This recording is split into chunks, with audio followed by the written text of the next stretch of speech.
Hello students, आज हम vector addition के बारे में पढ़ेंगे। वेक्टर का जो लेक्चर हमने स्टार्ट किया था उसके अंदर हमने डिफरेंट टाइप्स के वेक्टर्स के बारे में स्टडी किया था। लास्ट टाइम हमने डिस्प्लेसमेंट वेक्टर और पोजीशन वेक्टर के बारे में पढ़ लिया था। उसके बाद आता है उसके बाद हमारे पास आता है कि जब किसी वेक्टर क्वांटिटी को किसी रियल नंबर के साथ मल्टीप्लाई करते हैं या किसी स्केलर के साथ मल्टीप्लाई करते हैं तो उसमें कैसे हम उसको मल्टीप्लाई करते हैं। तो यहाँ पे हम लिखते हैं मल्टीप्लीकेशन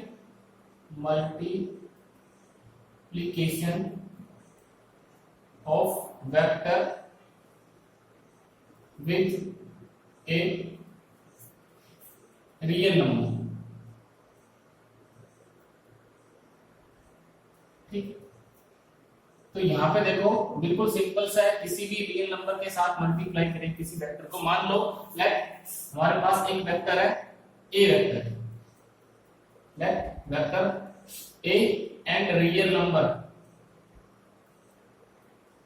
एन, ये एन रियल नंबर है। जब इन दोनों को प्रोडक्ट करेंगे तो इन दोनों के प्रोडक्ट से हमें एक वेक्टर मिलेगा। क्या मिलेगा? एक वेक्टर मिलेगा। ठीक है, the product of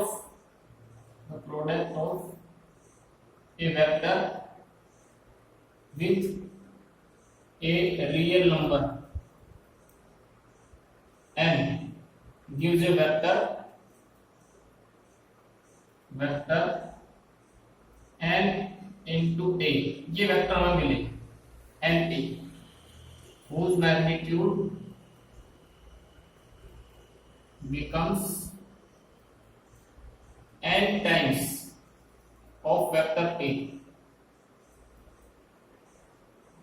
जो वेक्टर a था हमारे पास उसका मैग्नीट्यूड कितने टाइम्स हो जाएगा? n टाइम्स हो जाएगा। ठीक है, and direction depends upon n is positive और नेगेटिव। जब हमारे पास मान लो n हमारे पास एक रियल नंबर था, उसको a वेक्टर के साथ मल्टीप्लाई किया तो ये हमें वेक्टर मिला n into a। अगर n के नेगेटिव है, n कैसे नेगेटिव, तो जो न्यू वेक्टर आएगा वो a के क्या होगा? अपोजिट होगा। अगर n पॉजिटिव है तो n into a जो वेक्टर हमारे पास आया वो a की डायरेक्शन में होगा। यहाँ पर लिख सकते हैं if n is positive then the new vector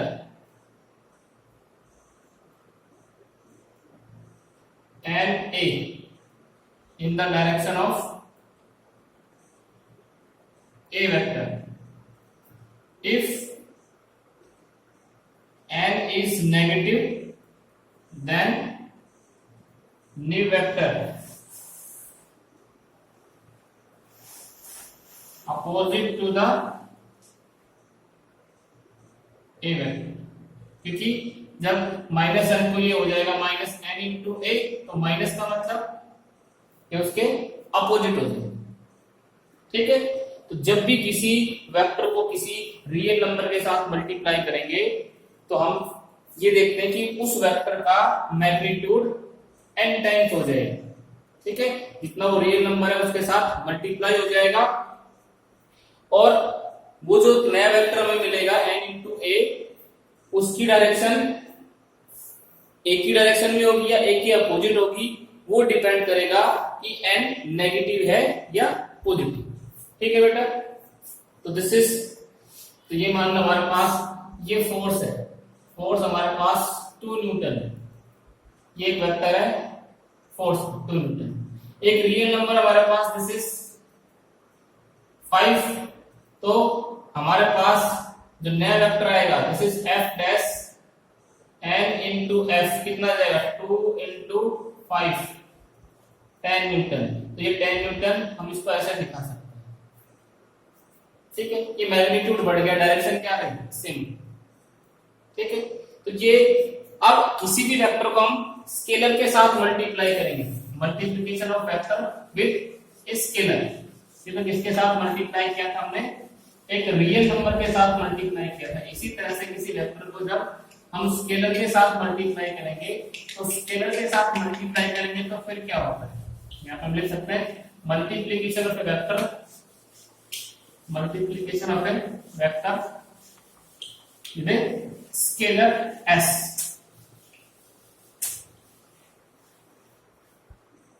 with scalar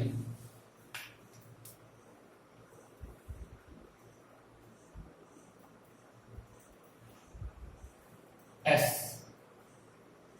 ठीक, वेक्टर को किसी स्केलर क्वांटिटी s के साथ मल्टीप्लाई करते हैं तो हमारे पास कितना आएगा। देखो मान लो ये हमारे पास वेक्टर a है, given vector a and scalar quantity s। तो जो इन दोनों के प्रोडक्ट से जो नया वेक्टर आएगा, their product gives a new vector। ठीक है, कौन सा वेक्टर आ जाएगा, s into a, s into a। नई क्वांटिटी हमें मिलेगी s इंटू a। ठीक है, जब किसी वेक्टर को किसी स्केलर के साथ मल्टीप्लाई करेंगे तो उन दोनों के प्रोडक्ट से हमें एक नई क्वांटिटी, न्यू क्वांटिटी लिखो वेक्टर के लिए बेटा, न्यू क्वांटिटी s इंटू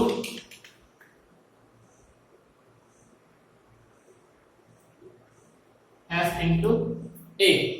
ठीक है, अब ये जो क्वांटिटी आएगी उसकी यूनिट जो होगी वो इन दोनों की यूनिट्स का प्रोडक्ट होगा।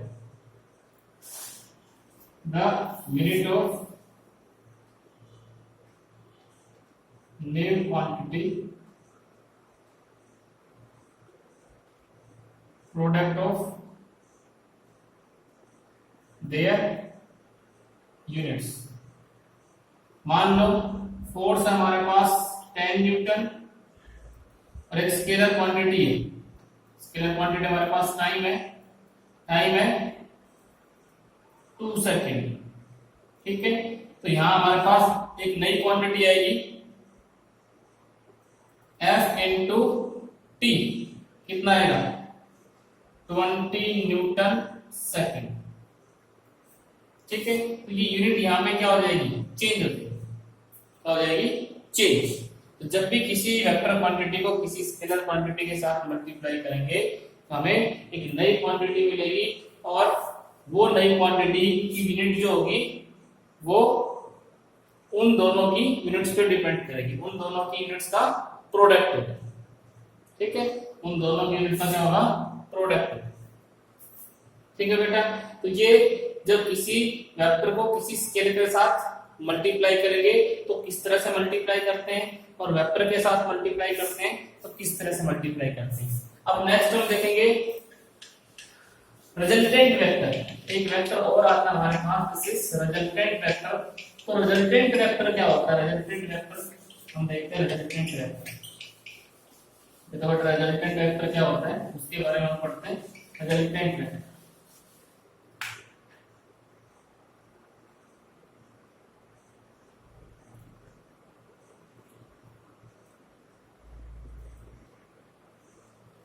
रिजल्टेंट वेक्टर जो होता है वो एक सिंगल वेक्टर होता है जो उतना ही इफेक्ट प्रोड्यूस करता है जितना दो या दो से ज्यादा मिलकर के इंडिविजुअल वेक्टर्स प्रोड्यूस करते हैं।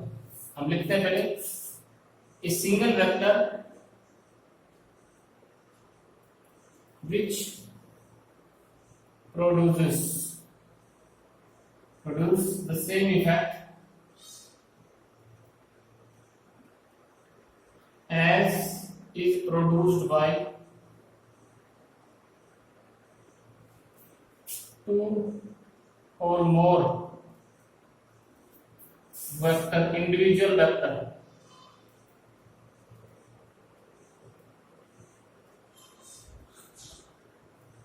Vectors together. ठीक है, जितने दो या दो से ज्यादा इंडिविजुअल वेक्टर्स मिलकर के इफेक्ट प्रोड्यूस करते हैं उतना ये अकेला प्रोड्यूस कर देता है। ठीक है, तो इस वेक्टर को हम क्या बोलते हैं? रिजल्टेंट वेक्टर बोलते हैं। क्या बोलते हैं? Resultant vector. ठीक है, और इट इज रिप्रेजेंटेड बाय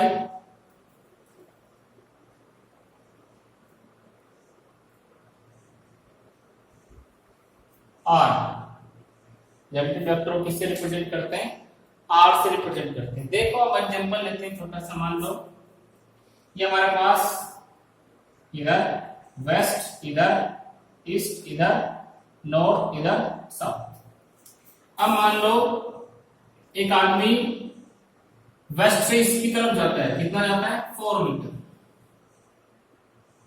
कितना जाता है? 4 मीटर। उसको हमने ओ ए वेक्टर से दिखाया है।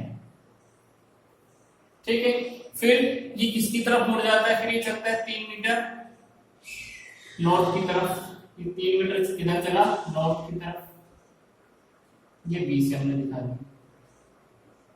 ठीक है, 4 मीटर चला वेस्ट से ईस्ट की तरफ, 3 मीटर चला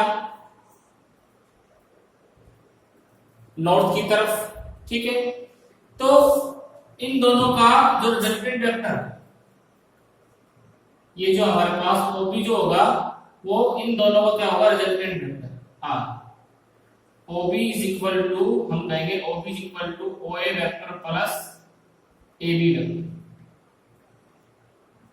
ये जितना दोनों मिलकर के इफेक्ट प्रोड्यूस करेंगे उतना ही ये अकेला इफेक्ट प्रोड्यूस कर देंगे। उतना क्या कर देगा? अकेला प्रोड्यूस कर देगा।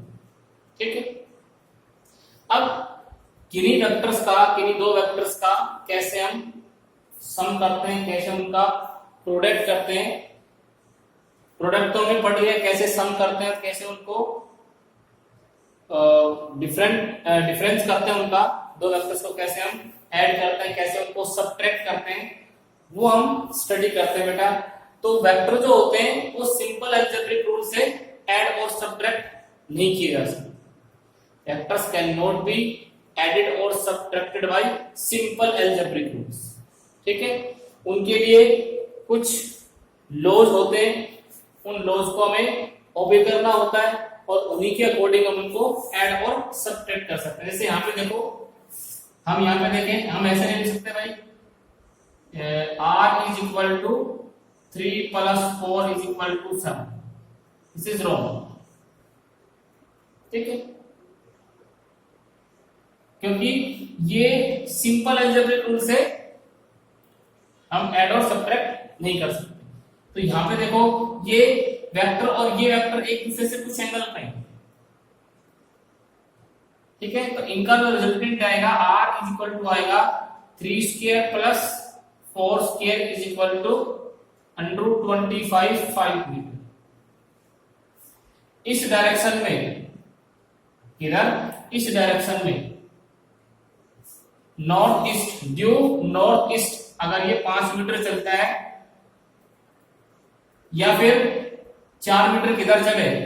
ईस्ट की तरफ, और 3 मीटर चले नॉर्थ की तरफ, तो भी वही पहुंचेगा उतने। और अगर ये 5 मीटर नॉर्थ ड्यू ईस्ट की तरफ चलता है, इधर चलता है, इस डायरेक्शन में 5 मीटर चलता है तो भी यही पहुंचेगा। या फिर यहां से 4 मीटर इधर चले, 3 मीटर इधर चले तो भी यही पहुंचेगा। ठीक है, तो हमें ये चीज ध्यान में रखनी है कि वेक्टर जो होते हैं वो सिंपल अलजेब्रिक रूल से ऐड और सब्ट्रैक्ट नहीं किए जा सकते। ठीक है बेटा, तो कैसे वेक्टर्स को ऐड करते हैं, कैसे वेक्टर्स को सब्ट्रैक्ट करते हैं, वो हम नेक्स्ट लेक्चर में स्टडी करेंगे। Thank you.